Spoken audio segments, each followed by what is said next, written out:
I told my stepdaughter that if she wants to live under my roof for free, she can start acting like a maid. Now my husband's furious, calling me cruel and sleeping at her place. Maybe he should just marry her instead, since he clearly thinks she's perfect. I, 45F, have been married to my husband, Brian, 48M, for 8 years. He has a daughter, Tara, 22F, from his first marriage. Her mom passed away when Tara was 15. I met her the following year. Let's just say the relationship was never easy. She was polite enough at first, but she made it clear she saw me as Dad's new wife, not a second mom. I never pushed that role on her. I just tried to keep things civil. When she'd visit, I cooked for her, drove her to friends' houses, helped her pick out prom dresses, all that. I never expected thanks, but a little respect would have been nice. Fast forward to now. Tara graduated college last spring and said she needed a few months to figure things out. She'd been living in student housing, had no job lined up yet, and didn't want to renew her lease. My husband asked if she could move in temporarily. That was 8 months ago. 8 months. She's still here, rent-free, bill-free, and apparently accountability-free. She doesn't pay for food, doesn't help with groceries, doesn't cook, doesn't clean. Her room looks like a landfill, and the bathroom she uses has makeup caked on the sink and towels on the floor. She leaves her coffee mugs and half-eaten food all over the living room, and when I ask her to pick up after herself, she says, "You care more about this house than anyone else does." That line made my blood boil. Yes, I care about the house, because I'm the one paying for it. I bought it before I even met Brian. My name is the only one on the deed. I've worked full-time throughout our entire marriage while Brian's job fluctuates. So when she acts like I'm some obsessive clean freak for wanting the place not to smell like old takeout, yeah, I take that personally. Brian's attitude? She's just adjusting. She's had a tough few years. She lost her mom young. Let her breathe. She's 22, not 12. Losing her mother was horrible, I get that, but that doesn't excuse treating people like garbage for life. It's not like she's doing nothing. She freelances, as she calls it, doing bits of graphic design for Instagram boutiques and small businesses. Translation: she's home all day, sitting in her pajamas, blasting music, eating through our groceries, and telling everyone she's hustling. Meanwhile, I come home from a 10-hour workday to find empty wine glasses, crumbs on the couch, and my kitchen counter sticky because she forgot to wipe them. I've asked her nicely to do her part. I made chore lists. I tried humor. I tried guilt. Nothing works. She'll smile and say, "Sure thing," and then do absolutely nothing. The breaking point came last weekend. I was working late Friday, an end-of-quarter deadline. Brian was at his buddy's cabin for a short trip. When I got home around 10 p.m., I walked into what looked like a college party. Tara had 4 friends over for a girls' night. Music blaring, wine bottles everywhere, charcuterie boards made with my good wood platters, my new pan sitting burnt on the stove, and a red wine stain bleeding into my living room rug. When I walked in, she looked right at me and said, "Oh hey, we were just about to clean up." None of them moved. I told them to leave. I didn't yell. I didn't throw things.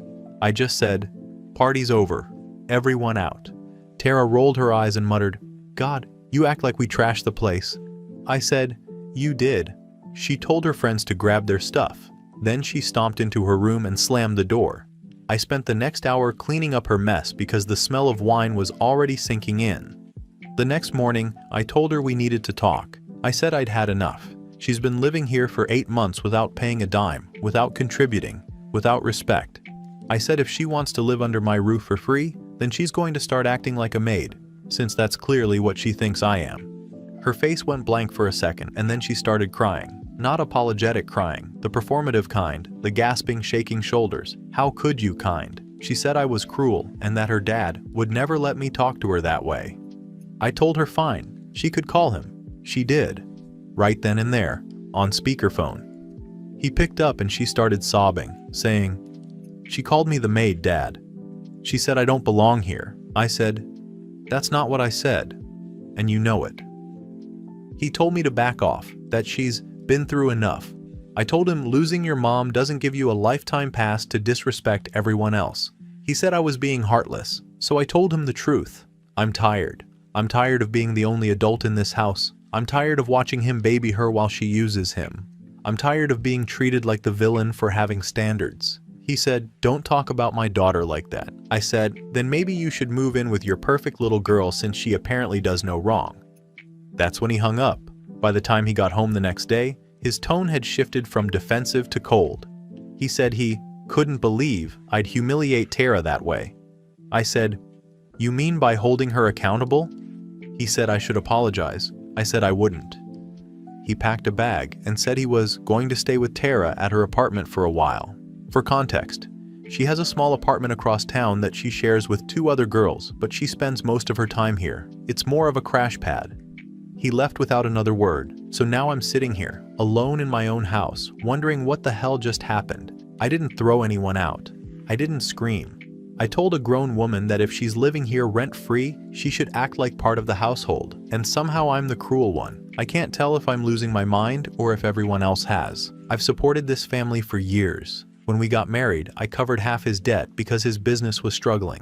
I've hosted every holiday, cooked every meal, and been the one to pick up the slack when Tara needed something.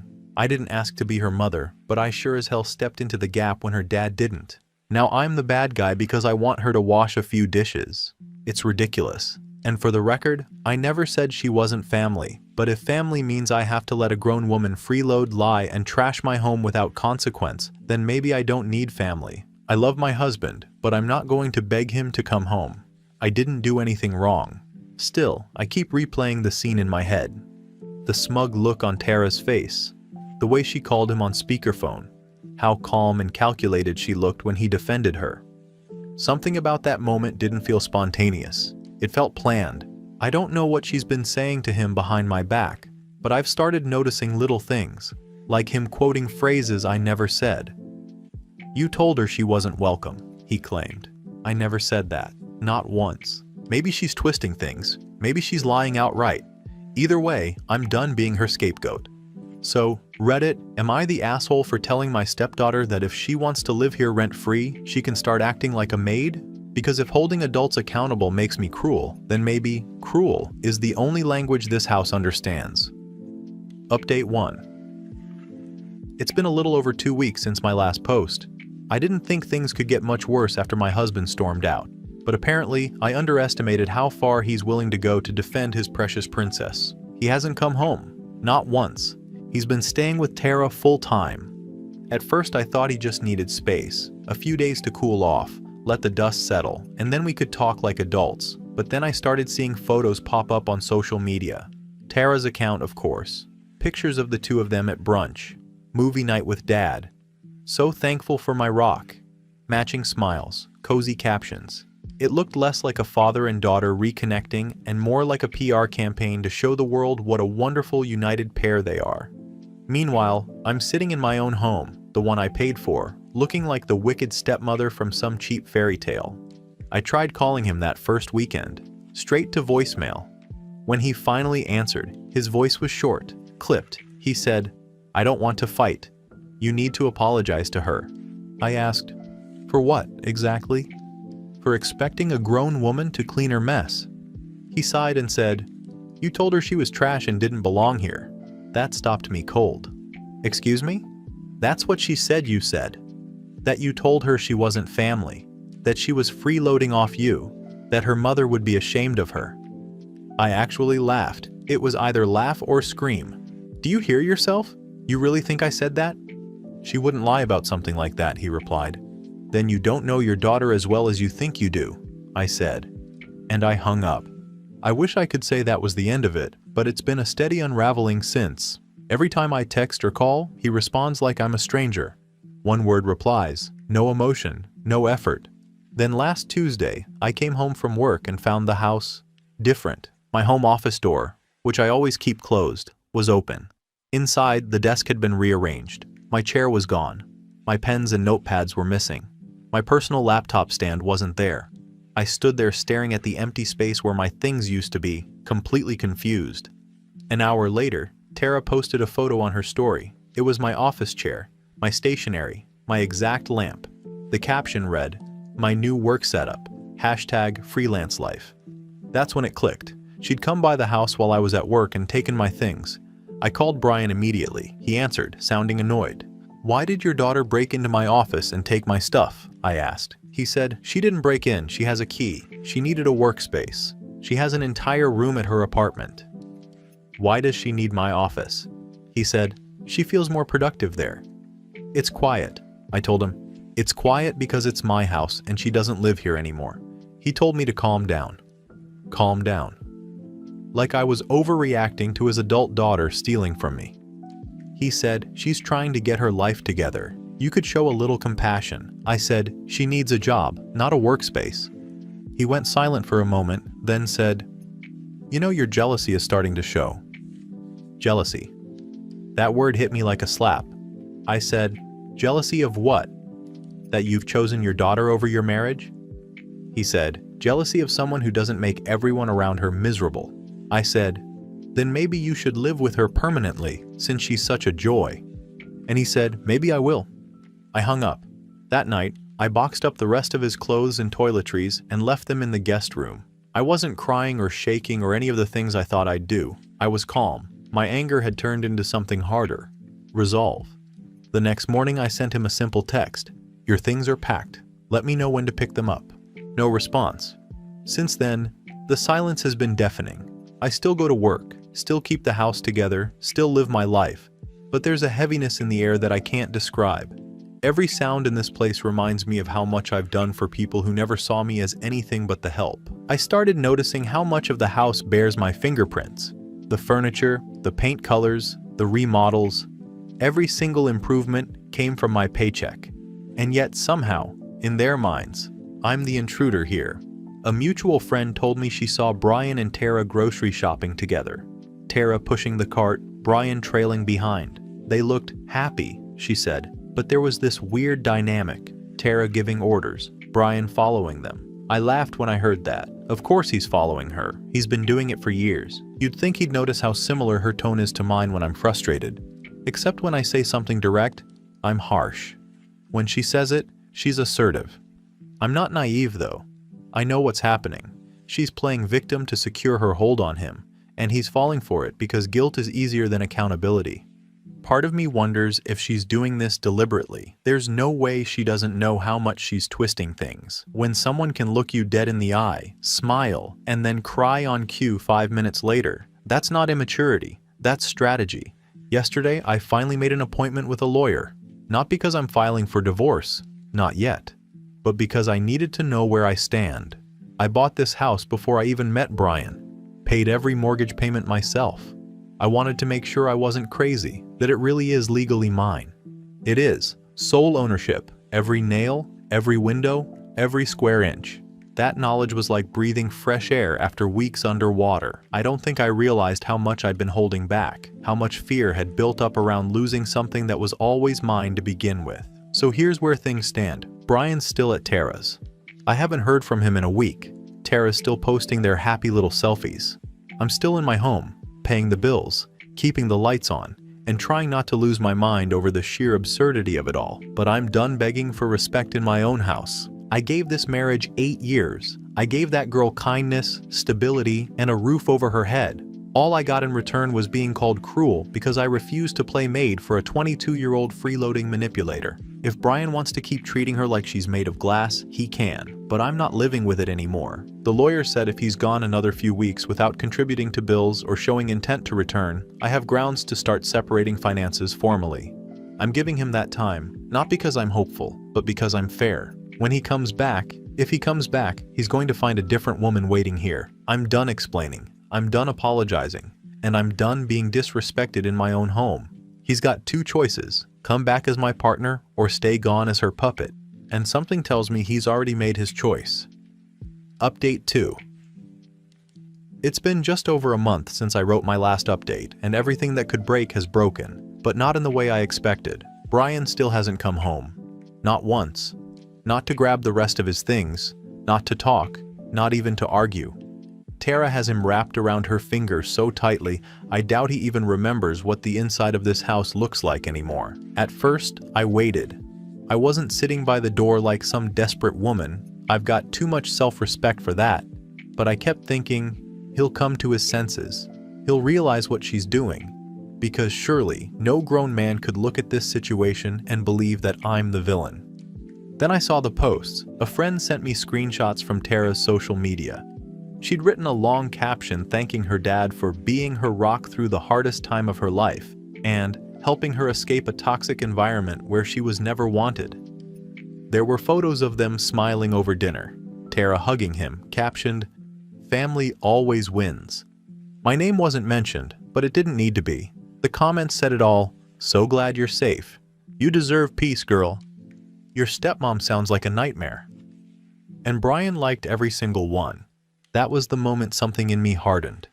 They wanted to paint me as the cruel stepmother? Fine, let them. But they'd soon find out that the cruel one is also the only adult in the room. I called my lawyer that Monday. I'd already confirmed before that the house was mine, paid for before the marriage, deeds solely in my name.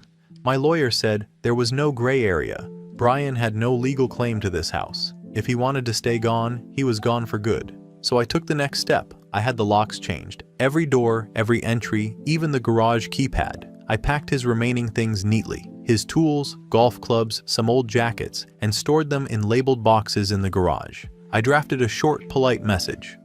"Your belongings are boxed in the garage. The locks have been changed for safety reasons. Please contact me if you want to arrange pickup." My name. It wasn't a threat. It wasn't emotional. Just business. He showed up 2 days later. I was home when I heard the car pull up. He didn't knock. He banged on the door like a debt collector. When I opened it, he looked furious, almost unrecognizable. His hair was messy, his face red, eyes glassy like he hadn't slept. "What the hell is this?" he barked, holding up his phone with my message. "It's exactly what it says," I replied. "Your things are boxed. The locks are changed. You can't just lock me out of my own house." "It's not your house," I said calmly. "It's mine. Legally and financially." He blinked like he couldn't process the words. "You're unbelievable. After everything I've done for you." I laughed. I couldn't help it. "Everything you've done for me? You mean letting me pay the bills, maintain the house, and play maid for your adult daughter?" He clenched his jaw. "You've become cruel." "No," I said. "I've become tired." He shoved his hands in his pockets, pacing on the porch. "Tara was right about you. You twist everything. You make everyone feel small." "Funny," I said. "That's exactly what she's been doing to you, but you're too blinded by guilt to see it." He stepped closer. "You kicked my daughter out when she had nowhere to go. She has a job now, doesn't she? And an apartment. And a father who sleeps on her couch. Sounds like she's doing just fine." He glared at me, waiting for me to crack, but I didn't. I just held my ground until the silence grew heavy between us. Finally, I said, "The boxes are in the garage. You can take them now or schedule a time later. Either way, you don't live here anymore." He stared at me like he was looking at a stranger. "You're heartless." I met his eyes and said, "No, I'm free." He left, slammed the car door so hard I thought the mirror might fall off. As he pulled away, I felt nothing. No tears, no regret, no anxiety. Just quiet. Later that night, my phone buzzed. A text from Tara. "You got what you wanted. You can finally have your clean house." I typed one word back. "Exactly." Then I blocked her. The next few weeks felt strange. The kind of quiet that doesn't feel lonely, just peaceful. I cleaned the house top to bottom, rearranged furniture, replaced the rug Tara ruined with wine. I even painted the kitchen. Something I'd wanted to do for years, but never had the energy for. At first, I thought I'd feel empty walking through the rooms alone, but I didn't. I felt like I was reclaiming space inch by inch. The air itself felt lighter. The first night I sat down to dinner by myself, I didn't turn on the TV for noise. I ate in silence and realized I wasn't anxious. I wasn't waiting for footsteps, or voices, or the next argument. I wasn't waiting for anyone's approval. For the first time in years, it was my house again. A mutual friend called me last week. Apparently things aren't so perfect in daddy-daughter paradise. Tara's moving out of her apartment. Something about dad being controlling and needing independence.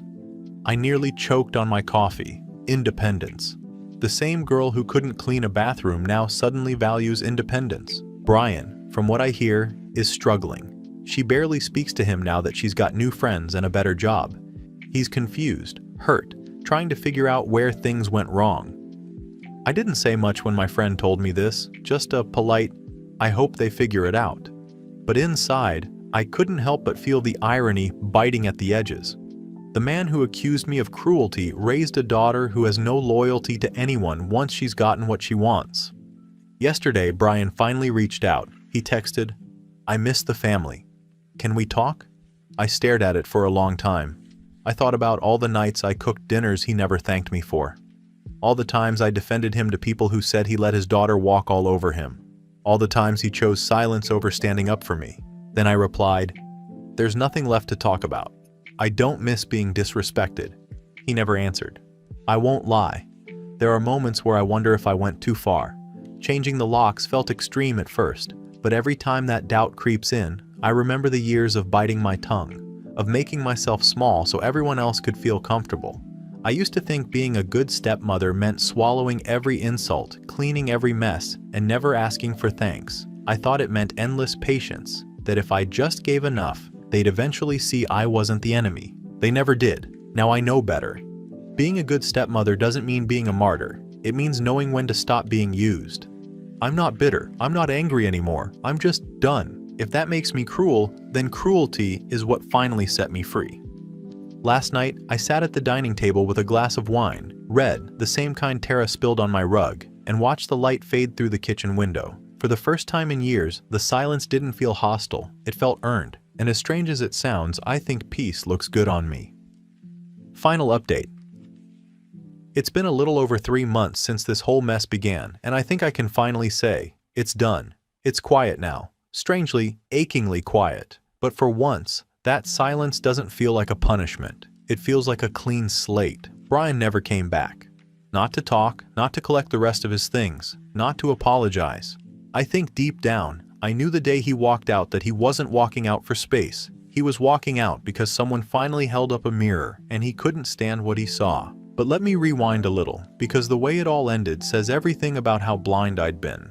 After I changed the locks, I expected at least a few angry calls from him or some grand gesture from Tara to rub it in my face. Instead, I got silence. A week later, the silence broke, but not from him. My neighbor, who's known us for years, texted me a screenshot from Facebook. It was Tara again, posting another of her emotional essays for her followers. This time, it was about cutting out toxic people and choosing family that respects you. There was a picture of her and Brian at some overpriced brunch place. The caption said, "Sometimes home isn't where you live. It's who believes in you." Of course, I was the villain again. I stopped checking after that because what's the point? You can't win an argument against a victim who writes their own story. Still, it stung. It always does when you realize the people you sacrificed for are busy rewriting history to make themselves look noble. A week later, Brian finally reached out again. He texted, "We need to talk about next steps."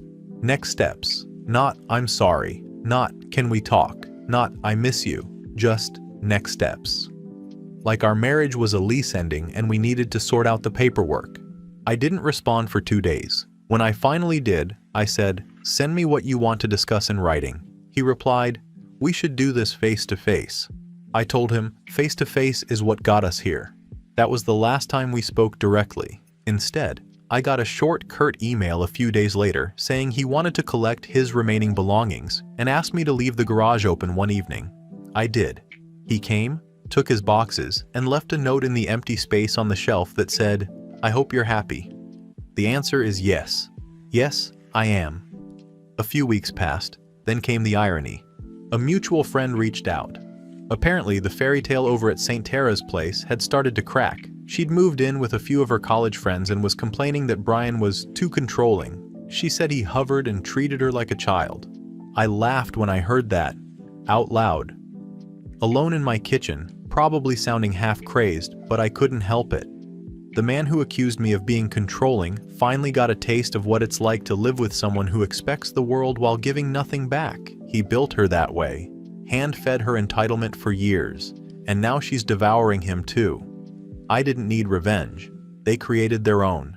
He tried again, weeks later, a longer text this time. He said he missed the family and wanted to talk, maybe rebuild. I stared at it for a long time. The word family sat there, taunting me. Family. The word I spent years trying to earn with them, only to be told I wasn't part of it every time I set a boundary. I typed back, "I don't miss being disrespected." Then I put my phone down and went back to what I was doing. That was the moment I knew it was really over, not because of his silence afterward, but because I didn't care what came next. Now the house is mine again, not just legally, but emotionally. I took a week off work last month and gutted the place. Rearranged the furniture, donated half of what we owned, painted over the scuffs on the walls that used to drive me crazy. I bought myself new bedding, a new rug, even replaced the kitchenware Tara and her friends ruined. It sounds small, but every piece I replaced felt like reclaiming a piece of myself. There are no more shoes left by the door that aren't mine. No hair ties on the sink. No lingering smell of cheap perfume in the hallway. Sometimes I still find one of Tara's things, a forgotten hoodie, an old mug, and for a second, it almost throws me. Then I toss it in the donation box and move on. People keep asking me if I'm going to sell the house or move somewhere new. But why should I? I built this home. I paid for every tile, every wall. They tried to make me feel like I was the guest, but I was always the foundation. I'm not running from what's mine again. I started therapy about a month ago, not because I'm broken, but because I wanted to understand how I let things go so far before I pushed back. My therapist said something that stuck with me. "You mistook endurance for harmony." That hit hard, because that's exactly what I did. I kept the peace by swallowing everything, the disrespect, the manipulation, the endless excuses. I thought if I could just keep things steady, they'd eventually see I wasn't their enemy, but all endurance did was teach them that I had no limits. Now I do. My therapist asked me if I regret how I handled it. I told her no. I don't regret telling Tara to act like a maid if she's going to live here like a tenant. I don't regret changing the locks. I don't regret saying no. What I regret is not doing it sooner. I haven't seen Brian in person since he came for his boxes, but mutual acquaintances say he's renting a small condo downtown now. Alone. Apparently, Tara barely visits. She's busy living her best life, posting vacation photos and tagging new boyfriends in her captions. There's a part of me that pities him. He built his world around a daughter who outgrew him the moment she didn't need him financially. But pity isn't love, and I'm done confusing the two. Last weekend, I invited a few close friends over. Real friends, not the kind who vanish the moment things get uncomfortable. We cooked dinner together, drank wine, and laughed until my ribs hurt. Someone looked around and said, "It's so peaceful here. You must love it." I do. I really, genuinely do. When everyone left, I stood in the doorway for a long time, watching the empty living room. The kind of quiet that used to make me ache now feels like ownership. I realized I'm not lonely. I'm just unburdened. Sometimes I still get messages from people who followed my earlier posts asking what happened next or whether Brian ever apologized. No, he didn't, and he probably never will, but that's fine. I don't need an apology from someone who never saw the problem in the first place. The only closure I needed was the sound of the deadbolt turning when I changed the locks. I used to think cruelty was the opposite of kindness. Now I know there's a kind of cruelty that's really just self-preservation in disguise. If setting boundaries makes me cruel, then fine. Cruelty is what finally gave me peace. Last night, I ate dinner alone at my table. Real food, not something microwaved at midnight because I was too busy cleaning up after other people. I poured myself a glass of wine, the expensive kind I used to hide from Tara and Brian because they'd accidentally finished the bottle. The house was quiet except for the hum of the fridge and the rain against the window. I took a deep breath and realized for the first time in years I wasn't waiting for anyone to come home, because I already was.